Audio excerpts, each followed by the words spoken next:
佢嗰個世界咧嗱，你睇佢最近審案嗰個麥咩光啊，嗰、告佢上去話調轉間樓嗰個咧，佢逢公務員咧最容易蝦呢樣嘢嘅，因為佢哋做公務員又識法律，識啲法律啦，一般係咪啊？以為自己讀過啦，跟住咧呢啲人咧佢就會諗啦，法律咧就梗係擺喺個文件度噶嘛。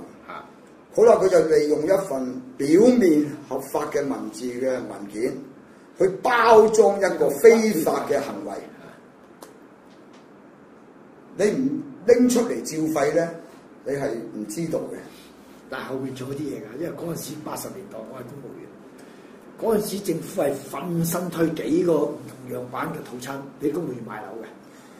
咁你個個聽，我叫你犯法啊，大佬！你諗啲屎計，好易喺度啊！你公務員好多係 television， 即係完全係算到事嘅，買間樓屋企安心啲喎，細路仔下一代有樓喎。因為嗰啲推出嚟嘅包裝咧，借錢俾你買得，預支你嘅長款去買又得，有3-4個款嘅，好正，對軍心又好，對個市個市。呢啲咧就英國人嘅政治智慧係好嘢。跟住你作股咪扣住咧，你唔出聲，等而家你開間有限公司，2蚊實收資金。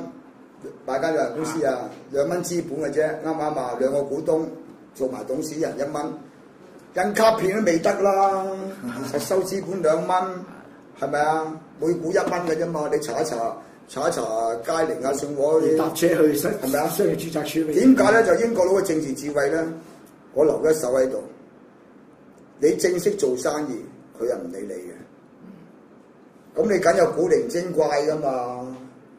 咁咪喐你咯 ，CCB 係喐得你，稅局係喐得你，係攞去照費咯。等於整咁多套餐俾你班僆仔，你嚟攞咯。你又執到，你執到咧，佢又唔出聲嘅，擺晒喺度。適當時候到時到後啊，抽個 file 出嚟，照你肺咁就收工啦。